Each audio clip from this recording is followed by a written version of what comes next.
హే! Hi hello friends అందరూ ఎలా ఉన్నారు? ఐ హోప్ అందరూ బాగున్నారనుకుంటున్నాను. సౌండ్ ట్రాక్ ఈ డ్రామాలో మనకి ఇద్దరు బెస్ట్ ఫ్రెండ్స్‌ని చూపిస్తారు. వీళ్ళు 19 ఇయర్స్ నుంచి చాలా బెస్ట్ ఫ్రెండ్స్. వీళ్ళ ఫ్రెండ్స్ అందరూ వీళ్ళని చూసి వీళ్ళ రిలేషన్ ఫ్రెండ్‌షిప్ మాత్రం కాదు అని చెప్పి అంటూ ఉంటారు. కానీ వీళ్ళ మనసుల్లో అలా ఏమీ లేదు. వీళ్ళు కేవలం బెస్ట్ ఫ్రెండ్సే. కానీ ఒక రోజు నుంచి వీళ్ళిద్దరూ కలిసి ఒకే ఇంట్లో ఉండడం స్టార్ట్ చేస్తారు. దాని తర్వాత ఏమైందో మీరు ఫుల్ స్టోరీ విని తెలుసుకోండి. సో ఫ్రెండ్స్, వీడియోని స్టార్ట్ చేసే ముందు నా నుంచి ఒక చిన్న రిక్వెస్ట్. మీకు కానీ వీడియో నచ్చితే వీడియోని ఖచ్చితంగా లైక్ చేయండి.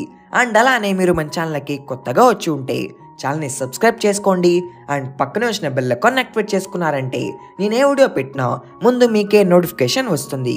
సో ఫ్రెండ్స్, ఇంకా అసలు లేట్ చేయకుండా మనం వెంటనే వీడియోని స్టార్ట్ చేసుకుందాం.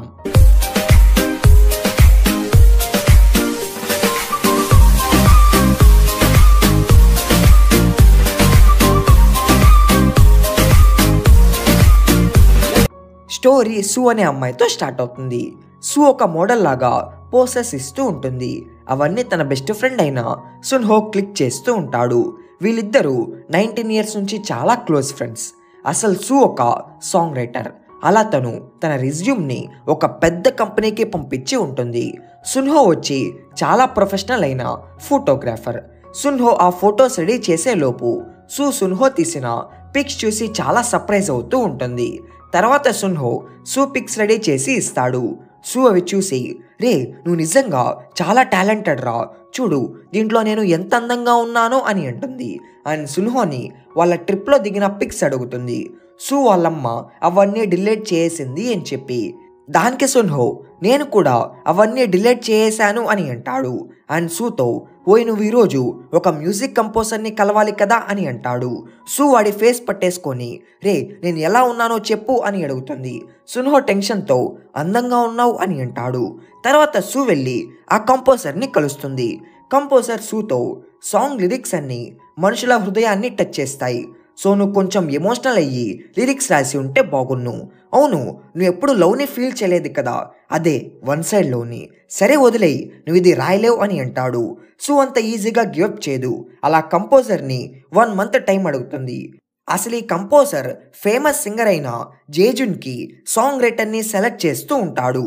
జేజున్తో పనిచేయడమే ప్రతి ఒక్క సాంగ్ రైటర్కి డ్రీమ్. ఇటు పక్క సున్హో వాడి ఫోటో ఎగ్జిబిషన్ని క్యాన్సిల్ చేస్తూ ఉంటాడు. అది సున్హో ఫ్రెండ్ డాంగ్ చూసి, అరే నీకేమైందిరా అని అడుగుతాడు. సున్హో దానికి రిప్లై ఇస్తూ ఉంటే అప్పుడే మెసేజ్ వస్తుంది. ఇంకా సున్హో ఏమీ చెప్పకుండా ఒక రెస్టారెంట్కి పరిగిస్తూ వెళ్ళిపోతాడు. ఇది వాళ్ళ ఫ్రెండ్స్దే, కానీ వాళ్ళిప్పుడు పెళ్లి చేసుకొని ఉంటారు. Mary and Coolie. సున్హోతో, నీకు వన్ సైడ్ లవ్ గురించి ఏమైనా తెలుసా అని అడుగుతుంది. దానికి సున్హో, నువ్వెందుకు ఇప్పుడు అది అడుగుతున్నావు అని అడుగుతాడు. దానికి తన్ని ఆ కంపోజర్ దేనికి రిజెక్ట్ చేశాడో ఆ మ్యాటర్ చెప్తుంది. అండ్ సున్హోతో, అసలు ఈ వన్ సైడ్ లవ్ ఎందుకు, లవ్ చేస్తే లవ్ చేసిన వాళ్ళకి చెప్పేసి వాళ్ళని పెళ్లి చేసుకోవచ్చు కదా అని అంటుంది. అలానే సున్హోని రిక్వెస్ట్ చేస్తుంది, నువ్వు నాతో వచ్చి నా ఇంట్లో ఉండు, మనం ఎలానో 19 ఇయర్స్ నుంచి మంచి ఫ్రెండ్స్మే కదా, నీకు సాంగ్స్ అంటే చాలా ఇష్టం, అలా నువ్వు కానీ నాతో ఉంటే నేను దాన్ని బాగా చేయగలనేమో అని అంటుంది. కానీ సున్హో దానికి ఒప్పుకోడు. అండ్ సుని ఇంటికాడ దింపి ఇంటికి తిరిగి వస్తూ ఉంటాడు. అప్పుడే డాంగ్ మెసేజ్ చేస్తాడు, రే ఈరోజు నువ్వు ఇంటికి రాకు, నా లవర్ వచ్చింది, నేను తనతో కాసేపు టైం స్పెండ్ చేయాలనుకుంటున్నాను అని అంటాడు. ఇంకా సున్హో వాడి స్టూడియోకి వెళ్తాడు. అండ్ పిక్స్ని అలానే చూస్తూ ఉంటాడు. అప్పుడే మనకి తెలుస్తుంది, సున్హోకి అంటే చాలా ఇష్టం, కానీ అది సుకి చెప్పను చాలా భయపడుతూ ఉంటాడు. ఎందుకంటే సున్హోకి ఇలా ఒకసారి చెప్పి ఉంటుంది, నేను నా బెస్ట్ ఫ్రెండ్ని ఎప్పుడూ డేట్ చేయను, ఒకవేళ అప్పుడు కానీ నాకు బ్రేకప్ అయితే అప్పుడు నాతో బెస్ట్ ఫ్రెండ్గా ఎవరు ఉండరు, నాకు లవర్ లేకున్నా పర్లేదు, మంచి ఫ్రెండ్ ఉంటే చాలు అని చెప్పి ఉంటుంది. సున్హో వాళ్ళిద్దరు మెమరీస్ని గుర్తు చేసుకొని చాలా ఎమోషనల్ అవుతాడు. అండ్ నెక్స్ట్ డే సున్హో ఇంటికి వెళ్తాడు. అది కూడా ఫుల్ లగేజ్తో. అది చూసి, నువ్వు నిజంగా రెడీగా ఉన్నావా, ఇక్కడ ఉండను అని అడుగుతుంది. దానికి సున్హో, నేను రెడీయే, నేను ఎలానో ఇంకొన్ని డేస్లో వేరే కంట్రీకి వెళ్తున్నాను, ఆ లోపల ఎక్కడ ఉంటాను, ఎలానో నీకు కూడా హెల్ప్ అవుతుంది కదా అని అంటాడు. సున్హో చాలా మంచి కుక్, రోజు సుకి వండి పెడుతూ ఉంటాడు. తను సాంగ్ రైటింగ్ మీదే కాన్సన్ట్రేషన్ చేస్తుంది అని చెప్పి. అలానే వాళ్ళు బాగా హ్యాపీగా టైం స్పెండ్ చేస్తూ ఉంటారు. అలానే సూ మమ్మీ సూకి చాలా ఆరెంజెస్ పంపుతూ ఉంటుంది. సూకి అవి అస్సలు ఇష్టం ఉండదు. ఇంకా సూ అవన్నీ సున్హోకి ఇచ్చేస్తుంది. నువ్వు ఇవన్నీ తినేయాలి, నువ్వేం చేస్తావో నాకు తెలీదు అని చెప్పి అంటుంది. తర్వాత సూ సున్హోకి ఆ కంపోజర్ పిక్ చూపించి అతని గురించి చెప్తూ ఉంటుంది. సున్హో చాలా జెలస్ అయ్యి సర్లే ఇంకాపు అని అంటాడు. తర్వాత వాళ్ళు డ్రింక్ చేసి చిందులు వేస్తూ నిద్రపోతారు. నెక్స్ట్ డే సున్హో లేస్తాడు అండ్ చాలా షాక్ అవుతాడు. ఎందుకంటే సూ వాడికి చాలా దగ్గరగా పనుకొని ఉంటుంది. సున్హో సూని చూస్తూ, నువ్వు నిజంగా చాలా అందంగా ఉన్నావు, అసలు నన్ను నువ్వేం చేశావు, నాకు నిన్ను చూస్తుంటేనే నా హార్ట్ ఏంటి ఇలా కొట్టుకుంటుంది అని చెప్పి అంటాడు. అప్పుడే సూ కళ్ళు తెరుస్తుంది అండ్ వాళ్ళు అంత క్లోజ్గా ఉండడం చూసి తను చాలా షాక్ అవుతుంది. సున్హో అయితే వాడు చెప్పింది తను ఎక్కడ వినిందో అని చెప్పి చాలా షాక్ అవుతాడు. ఇంకా వాళ్ళు సపరేట్ అయ్యి కాసేపు కామ్గా ఉంటారు అండ్ మళ్ళీ ఎప్పట్లాగే అయిపోతారు. తర్వాత వాళ్ళిద్దరూ టిఫిన్ తిన్ను కూర్చుంటారు. వాళ్ళిద్దరూ చాలా షై ఫీల్ అవుతూ ఉంటారు అండ్ ఇద్దరు ఒకేసారి నిన్న చాలా చలిగా ఉంది కదా, అలా మనం అనుకోకుండా క్లోజ్ అయ్యామంతే అని చెప్పి అంటారు. తర్వాత సూ సున్హోకి తన డెమో సాంగ్ పాడి వినిపిస్తుంది. సున్హో అది విని, ఇది చాలా బాగుంది, కానీ దీంట్లో ఒకటి మిస్ అయింది, అదే one side love feeling miss అయింది. ఒకసారి ఆలోచించు, నీకు వన్ సైడ్ లవ్ ఉంది, నీ లవ్ నీ ముందే ఉన్నాడు, కానీ నువ్వు వాళ్ళకి నీ ఫీలింగ్స్ చెప్పలేవు. ఎందుకంటే ఒకవేళ నీ ఫీలింగ్స్ కానీ వాళ్ళకి చెప్తే వాళ్ళు ఎక్కడ నిన్ను వదిలేస్తారు, లేకుంటే నువ్వెక్కడ వాళ్ళని కోల్పోతావేమో అని చెప్పి నీకు భయం వేస్తూ ఉంటుంది అని అంటాడు. సో అది విని, రే నీకు ఇవన్నీ ఎలా తెలుసురా, నిజం చెప్పు, నువ్వు ఫారెన్లో ఎవరినైనా లవ్ చేసావా, వాళ్ళ పేరేంటి, జెనిఫరా, సన్నియా, విక్టోరియా, ఎవరో చెప్పు అని చెప్పి అంటుంది. దానికి సున్హో జెనిఫర్లే అని అంటాడు. అప్పుడు సు, ఏంటి నిజంగానా, అయితే నిజంగా తను అంత అందంగా ఉంటుందా అని చెప్పి జెనిఫర్ గురించి ప్రతి ఒక్కటి అడుగుతూ ఉంటుంది. అండ్ లాస్ట్లో సున్హోతో, రే అసలు ఆ జెనిఫర్ నువ్వేనా ఏంటి అని చెప్పి నవ్వుతూ ఉంటుంది. తర్వాత వాళ్ళిద్దరు కలిసి బయటికి అలా వాక్కి వెళ్తారు. అప్పుడు అక్కడ పిల్లలు సైకిల్ రైడ్ చేస్తూ ఉంటారు. ఇది చూసిన సువన్ సున్హోకి వాళ్ళ చిన్నప్పటి జ్ఞాపకాలు గుర్తు వస్తాయి. సున్హోనే సూకి సైకిల్ రైడ్ చేయడం నేర్పించి ఉంటాడు. ప్రెజెంట్లో సూ సున్హోతో, అవును నువ్వే నాకు 2 వీలర్ నేర్పించావు, ఇప్పుడు నేను అన్ని 2 వీలర్స్ని నడపగలను, సో ఇప్పుడు నువ్వు నాకు 4 వీలర్ని నేర్పివు అని అంటుంది. నెక్స్ట్ సీన్లో సూ కార్ డ్రైవ్ చేస్తూ ఉంటుంది. సున్హో చాలా భయపడుతూ ఉంటాడు, నాకు ఇప్పుడే చావాలని లేదమ్మా అని చెప్పి, ఎందుకంటే సూ అంత దారుణంగా డ్రైవ్ చేస్తూ ఉంటుంది. తర్వాత సూ సున్హోతో ఆ కంపోజర్ క్యాంగ్ని కలుస్తుంది. క్యాంగ్ వాళ్ళిద్దరికీ ఆరెంజ్ జ్యూస్ ఇస్తాడు అండ్ సూని మెచ్చుకుంటూ ఉంటాడు. సున్హోకి అది చూసి భలే జలస్ అవుతాడు. అలా వాళ్ళు మాట్లాడుతూ ఉంటే సూకి అసలు ఈ జ్యూసే ఇష్టం లేదు అని అంటాడు. ఇంకా క్యాంగ్ వెళ్ళి వేరే జ్యూస్ తెచ్చి ఇస్తాడు అండ్ సూతో మాట్లాడుతూనే ఉంటాడు. సున్హో కూడా కావాలని చెప్పి పిచ్చి పిచ్చిగా చేస్తూ ఉంటాడు అండ్ పిచ్చి పిచ్చి సౌండ్స్ చేస్తూ ఉంటాడు. సూ వాడిని గిచ్చుతూ ఉంటుంది, అరే మూసుకొని ఉండరా అని చెప్పి. కానీ సున్హో అస్సలు ఆగడు. క్యాంగ్కి అర్థమవుతుంది వీళ్ళిద్దరి రిలేషన్ ఏదో ఉంది అని. తర్వాత సువన్ సున్హో ఇంటికి వస్తూ ఉంటారు. సూ సున్హో మీద చాలా కోపంగా ఉంటుంది. ఏంట్రా నువ్వు ఎక్కడికి వచ్చినా నా పరువు తీస్తున్నావు అని చెప్పి సున్హో దానికి నవ్వుతూ ఉంటాడు. అప్పుడే సున్హోకి డాంగ్ నుంచి కాల్ వస్తుంది. అలా సున్హో దారిలోనే దిగిపోతాడు. తర్వాత డాంగ్ సున్హోని అడుగుతాడు, సున్హో ఎందుకు ఫోటో ఎగ్జిబిషన్ క్యాన్సిల్ చేశాడు అని. అప్పుడే డాంగ్కి సున్హో మాటల వల్ల అర్థమవుతుంది సున్హో సూకి ప్రపోజ్ చేయబోతున్నాడు అని. ఇంకా డాంగ్ సున్హోతో, చాలా మంచి పనిరా, ముందు ఆ పని కానివ్వు, ఈ ఎగ్జిబిషన్ సంగతి మళ్ళీ చూసుకోవచ్చు అని చెప్పి సున్హోకి ఫుల్ సపోర్ట్గా మాట్లాడుతూ ఉంటాడు. తర్వాత సున్హో బయటికి వస్తాడు. సూ వాడి ముందే ఉంటుంది అండ్ సున్హోకి పువ్వులిచ్చి సారీ చెప్తుంది, తను అనవసరంగా వాడిని తిట్టింది అని. అండ్ సూ సున్హోని షాపింగ్కి తీసుకుని వెళ్తుంది. సూ సున్హోకి టేస్టీ ఫుడ్ చేసి ఇస్తుంది అని చెప్పి. సున్హో అక్కడ చాక్లెట్స్ చూసి అవి తీసుకుంటాడు. సూ అవి చూసి ఇవెందుకురా అని అడుగుతుంది. దానికి సున్హో, ఎందుకేంటి, నీకు ఇవంటే చాలా ఇష్టం కదా అని అంటాడు. సూ చాలా ఎమోషనల్ అవుతుంది. తర్వాత సూ సున్హో కోసం ఫుడ్ రెడీ చేస్తుంది. అప్పుడే సూ మమ్మీ సూ ఇంటికి వస్తుంది. అంతే వాళ్ళు ఒక్కసారిగా షాక్ అవుతారు అండ్ ఇద్దరు ఒకేసారి, మేం కేవలం ఫ్రెండ్స్ మాత్రమే అని అంటారు. ఆంటీ నవ్వుతూ, ఏం కాదులే, సున్హో ఎలానో చూడ్ను చాలా అందంగా ఉన్నాడు అని అంటుంది. తర్వాత ఆంటీ తన కార్డ్స్ గేమ్ తీస్తుంది. దీనితో ఆమె ఫ్యూచర్ని చెప్పగలదు. సున్హో వాటిల్లో 3 కార్డ్స్ తీస్తాడు. అప్పుడు ఆంటీ చెప్తుంది, నువ్వు ఎవరినో ఒకరిని చాలా లవ్ చేస్తున్నావు అని చెప్పి. అండ్ లాస్ట్ కార్డ్ మీనింగ్ వచ్చి సున్హో లవ్ చేసే అమ్మాయి ఎక్కడ ఉంది అని. సున్హో చాలా భయపడుతూ ఉంటాడు. ఆంటీ ఎక్కడ సూ పేరు చెప్తుంది అని చెప్పి. అప్పుడు ఆంటీ నువ్వు లవ్ చేసే అమ్మాయి నీకు చాలా దూరంలో ఉంది అని అంటుంది. అప్పుడు సూ అయితే తను జెనిఫరే అని అంటుంది. తర్వాత ఆంటీ వెళ్తూ ఉంటే సున్హో ఆమెను పంపేను వెళ్తాడు. అప్పుడు ఆంటీ సున్హోకి ఇదిగో నీ లక్కీ కార్డ్ అని చెప్పి ఆ 3rd కార్డ్ ఇస్తుంది. అండ్ సున్హోని లోపలికి వెళ్ళమంటుంది. బయట చాలా చలిగా ఉంది అని. అప్పుడే మనకి అర్థమవుతుంది ఆంటీకి మొత్తం తెలిసిపోయి ఉంటుంది. కానీ ఆమె ఏమీ రివీల్ చేయదు. సున్హోనే తన లవ్ మ్యాటర్ సూకి చెప్పాలి అని చెప్పి. నెక్స్ట్ సీన్లో సున్హో కూడా సూకి సారీ చెప్తాడు. వాడు పొద్దున కొంచెం ఓవర్ చేశాడు అని. నెక్స్ట్ డే సూ అండ్ సున్హో 4K లేసి వాక్కి వెళ్తారు. ఎందుకంటే క్యాంగ్ చెప్పి ఉంటాడు మార్నింగ్ ఉండే ఫీలింగ్ కూడా మనుషుల హార్ట్ని టచ్ చేస్తాయి అని చెప్పి. నెక్స్ట్ డే నుంచి సూ అండ్ సున్హో ఇద్దరు కలిసి మూవీస్ చూస్తూ ఉంటారు. దాంట్లో ఉండే ఎమోషన్స్ని సూ అర్థం చేసుకొని సాంగ్కి లిరిక్స్ రాయాలి అని. నైట్ అప్పుడు సున్హో స్నానం చేస్తూ ఉంటాడు. అప్పుడే డాంగ్ ఫోన్ చేస్తాడు. వాడికి సున్హో ల్యాప్టాప్లో ఉండే ఒక పిక్ కావాలి అని చెప్పి. అప్పుడు సున్హో వచ్చి ఇస్తాడులే అని అంటుంది. కానీ డాంగ్కి చాలా అర్జెంట్. ఇంకా సున్హో ల్యాప్టాప్ ఓపెన్ చేసి అవి డాంగ్కి పంపుతుంది. అండ్ వాళ్ళ ట్రిప్ పిక్ సున్హో కాడ ఉండడం చూసి తను చాలా షాక్ అవుతుంది. ఎందుకంటే దాంట్లో అన్ని పిక్సే ఉంటాయి. అండ్ సున్హో ఎందుకు అప్పుడు ఇవి లేవు అని అన్నాడు అని షాక్ అవుతుంది. అప్పుడే సున్హో స్నానం చేసి బయటికి వస్తాడు. కానీ వాడిని వాటి గురించి ఏమీ అడగదు.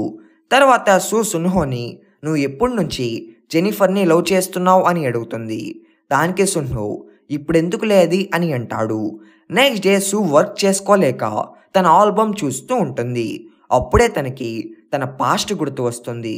సున్హోకి స్కూల్లో ఉన్నప్పటి నుంచే ఫోటోగ్రఫీ అంటే చాలా ఇష్టం. కానీ ఒకరోజు స్కూల్ వాళ్ళు వాడి కెమెరా లాగేసుకొని ఉంటారు.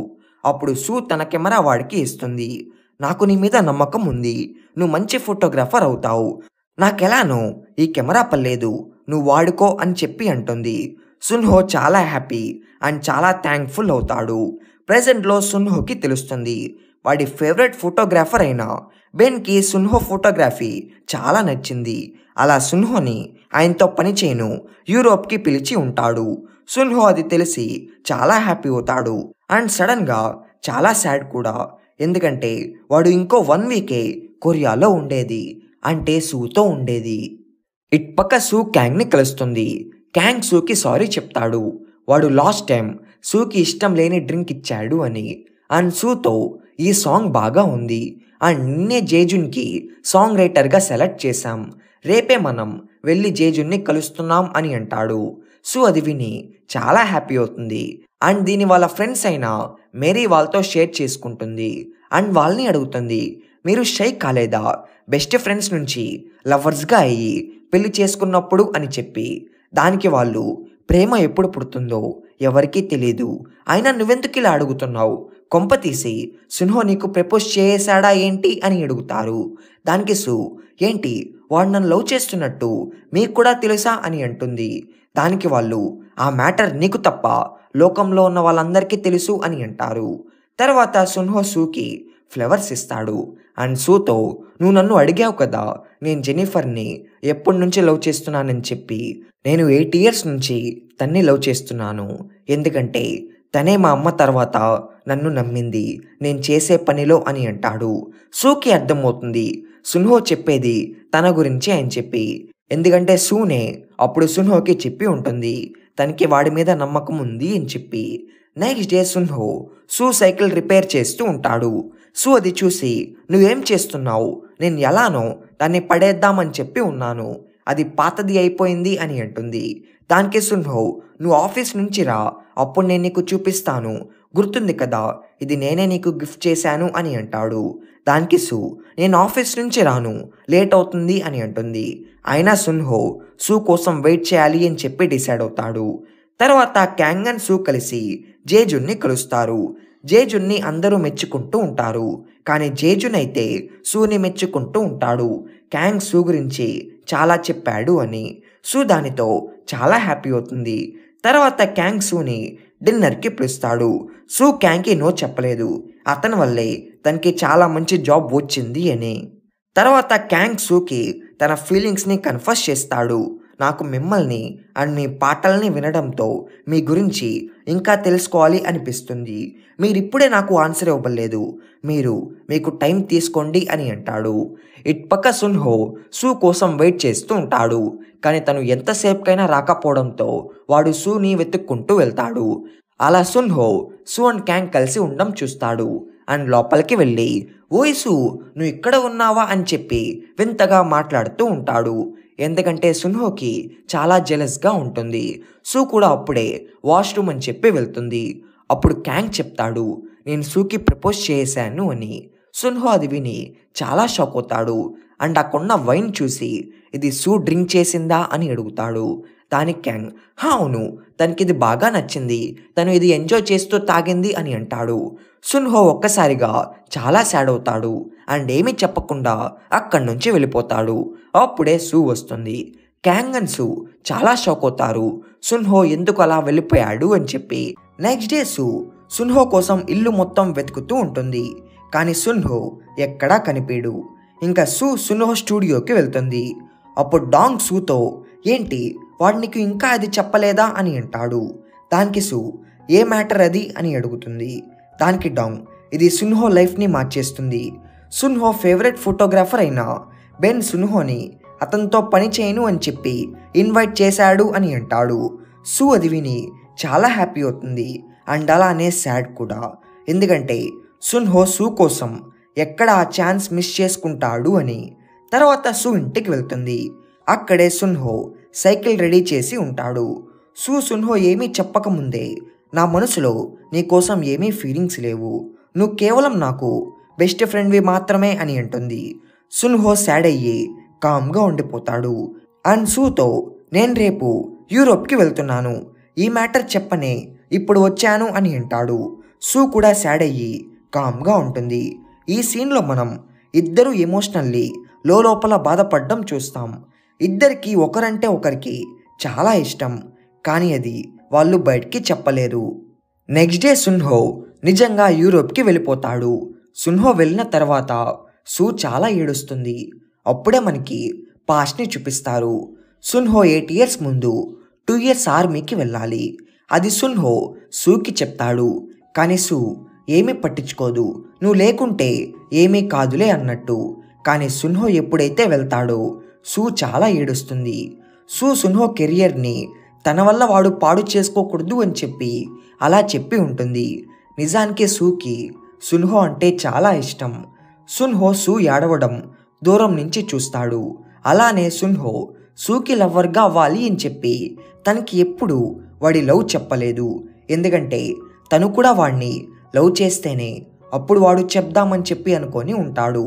ఇలా సున్హో సూని హట్ చేయకూడదు అని చెప్పి అనుకొని ఉంటాడు. ప్రెజెంట్లో సూ సున్హో వెళ్ళిన తర్వాత తన వర్క్ మీద కాన్సన్ట్రేషన్ చేస్తుంది. అలానే సూ సున్హో తన మెసేజెస్కి రిప్లై ఇవ్వడం లేదు అని చెప్పి చాలా సాడ్గా ఉంటుంది. నెక్స్ట్ డే సూ వెళ్ళి డాంగ్ని కలుస్తుంది. అప్పుడు డాంగ్ చెప్తాడు సున్హో బెన్తో ఒక ట్రిప్కి వెళ్ళాడు, అక్కడ సిగ్నల్స్ లేవు అని చెప్పి. ఇంకా సూ సాడ్ అవుతుంది. అప్పుడే సూకి కాల్ వస్తుంది. సూ అది సున్హో అనుకొని చాలా హ్యాపీ అవుతుంది. కానీ క్యాంగ్ కాల్ చేసి ఉంటాడు. తర్వాత సూ వెళ్ళి క్యాంగ్ని కలుస్తుంది. క్యాంగ్ తన ప్రపోజల్కి సూని ఆన్సర్ అడుగుతాడు. దానికి సూ నాకు మొదట్లో మిమ్మల్ని ప్రేమించాలి అని చెప్పి ఉండింది, కానీ నేను ఇప్పుడు మీతో మాట్లాడుతున్నా కూడా నా మైండ్లో వేరే వాళ్ళు ఉన్నారు, నాకు అసలు ఈ వైన్ అంటే ఇష్టం లేదు అని అంటుంది. అప్పుడే మనకి తెలుస్తుంది సూకి వైన్ అంటే ఎలర్జీ. ఆ రోజు క్యాంగ్ ఇలా చెప్పి ఉంటాడు, సూ వైన్ని చాలా ఎంజాయ్ చేస్తూ తాగింది అని. అలా సున్హో ఇలా అనుకుంటాడు, సూ క్యాంగ్ని లవ్ చేస్తుందేమో, అలా క్యాంగ్ కోసం తన అలవాట్లు మార్చుకుంది అని చెప్పి. కానీ నిజం అది కాదు. క్యాంగ్కి కూడా ఇప్పుడే అర్థమవుతుంది ఎందుకు ఆ రోజు సున్హో అలా అడిగాడు అని చెప్పి. అలానే క్యాంగ్ సూతో నాకు హ్యాపీగా ఉంది, మీరు నాకు నిజం చెప్పేశారు, ఏమీ దాచుకోకుండా అని అంటాడు. తర్వాత సూ ఇంటికి వెళ్తుంది. అక్కడే సూ మమ్మీ వచ్చి ఉంటుంది. ఆంటీ సూకి చెప్పేస్తుంది, అసలు ఆ థాట్ కార్డ్ మీనింగ్ దూరమని కాదు, దగ్గరగా అని చెప్పి. నేను సున్హో వాడి ఫీలింగ్స్ వాడే నీకు చెప్పాలి అని చెప్పి అప్పుడు అబద్ధం చెప్పాను అని అంటుంది. నెక్స్ట్ డే సూ ఒక ఫ్లవర్ షాప్ ముందు ఆగి ఫ్లవర్స్ని చూస్తూ ఉంటుంది. సూకి సున్హో గుర్తు వస్తాడు. అప్పుడే సున్హో ఆ షాప్ నుంచే ఫ్లవర్స్తో బయటికి వస్తాడు. ఇద్దరు ఒకరిని ఒకరు చూసుకొని షాక్ అని చాలా హ్యాపీ అవుతారు. ఈసారి సూ వాడికి క్లోజ్ అవును ట్రై చేస్తుంది, కానీ సున్హోకి క్లోజ్గా సున్హో జూనియర్ అయిన యోన్ అనే అమ్మాయి వాడికి అసిస్టెంట్గా ఉంటుంది. అలానే యోన్ సున్హోకి ప్రపోజ్ కూడా చేస్తుంది. సూ అది చూస్తుంది. అయినా సున్హో యోన్కి నో చెప్తాడు. ఇంకా సూ సున్హోని అడుగుతుంది, నువ్వెందుకు తనకి నో చెప్పావని చెప్పి. దానికి సున్హో, ఎందుకంటే తను నా జూనియర్, నేను తన్ని డేట్ చేయలేను అని అంటాడు. అప్పుడు సూ, అయితే ఒకవేళ నేను నిన్ను డేట్కి పిలిస్తే నువ్వు నన్ను డేట్ చేస్తావా అని అడుగుతుంది. దానికి సున్హో, లేదు నేను చేయను, నువ్వే అన్నావు కదా ఒకవేళ మనకు కానీ బ్రేకప్ అయితే నీకు బెస్ట్ ఫ్రెండ్గా ఎవరు ఉండరు అని చెప్పి అని అంటాడు. దానికి సూ, బ్రేకప్ ఎందుకు అవుతుంది, మేరీ అండ్ కోహ్లీ హ్యాపీగా ఉన్నారు కదా అని అంటుంది. దానికి సున్హో, కానీ అందరూ అలా హ్యాపీగా ఉండలేరు, అసలు వాళ్ళు వేరు అని అంటాడు. సూ నైట్ అంతా అదే ఆలోచించి నెక్స్ట్ డే సున్హో రిపేర్ చేసి ఇచ్చిన సైకిల్ తొక్కుతూ ఉంటుంది. సూకి తన పాస్ట్ గుర్తు వస్తుంది. ఎలా సున్హో తన్నే కింద పడనేకుండా సూకి సైకిల్ నేర్పించాడు అని చెప్పి. సూ ఇవన్నీ గుర్తు చేసుకొని సున్హోకి మెసేజ్ చేస్తుంది, ఈవినింగ్ నేను నీకు ఒక ఇంపార్టెంట్ మ్యాటర్ చెప్పాలి అని. ఈవినింగ్ సూ సున్హోకి ఒక బుక్లో లిరిక్స్ రాసి ఇస్తుంది, చదువు అని చెప్పి. అండ్ సున్హోతో, నేను చాలా ట్రై చేశాను దీన్ని కంప్లీట్ చేద్దామని చెప్పి, కానీ నా వల్ల కావడం లేదు, ఇదంతా నీ వల్లే, నాకు ఈ కొద్ది టైంకే ఇలా ఉంటే నువ్వు 8 years నుంచి ఎంత హర్ట్ అయ్యావో, నేను నిన్ను ఇగ్నోర్ చేసి వస్తున్నా, నువ్వు నాతో ఎప్పుడు తోడు ఉన్నావు, నువ్వంటే నాకు కూడా చాలా ఇష్టం, కానీ నేనప్పుడు ఇలా అనుకున్నాను, నువ్వు హ్యాండ్సమ్గా ఉండడం వల్ల నాకు నీ మీద క్రష్ వచ్చింది అని చెప్పి, కానీ నాకు ఇప్పుడే అర్థమైంది అది క్రష్ కాదు, లవ్ అని చెప్పి. నిజంగా I love you so much అని అంటుంది. సున్హో చాలాసేపు కామ్గా ఉంటాడు. అండ్ ఆ బుక్లో be with me forever I love you అని చెప్పి రాసి ఆ సాంగ్ని కంప్లీట్ చేస్తాడు. అండ్ మనం 1 year ముందు చేయలేకపోయింది ఇప్పుడు చేసుకుందామా అని చెప్పి సూకి చాలా క్లోజ్గా వస్తాడు. అండ్ వాళ్ళు కిస్ చేసుకుంటారు. నెక్స్ట్ సీన్లో మేరీ, కాలీ అండ్ డాంగ్ వాళ్ళు సూ అండ్ సున్హోని చూస్తూ ఉంటారు. ఎవరు చెప్పారో కానీ ఇది నిజమే, ఒక అమ్మాయి ఒక అబ్బాయి ఎప్పటికీ ఫ్రెండ్స్ లాగా ఉండలేరు, ఒకవేళ వాళ్ళు ఫ్రెండ్స్గా ఉన్నా వాళ్ళకి స్ట్రాంగ్ బాండ్ ఉంటుంది అని అంటారు. సూ అండ్ సున్హో హ్యాపీగా సాంగ్స్ వింటూ ఉంటారు. ఇలా ఈ డ్రామా హ్యాపీ ఎండింగ్ అవుతుంది. సో ఫ్రెండ్స్, ఐ హోప్ మీకు ఈ డ్రామా నచ్చింది అనుకుంటున్నాను. మీకు కానీ ఈ డ్రామా నచ్చుంటే వీడియోని లైక్ చేయండి, షేర్ చేయండి. అండ్ మీరు మన ఛానల్కి కొత్తగా వచ్చి ఉంటే ఛానల్ని సబ్స్క్రైబ్ చేసుకోండి. అండ్ పక్కన వచ్చిన బెల్ ఐకాన్ యాక్టివేట్ చేసుకోండి.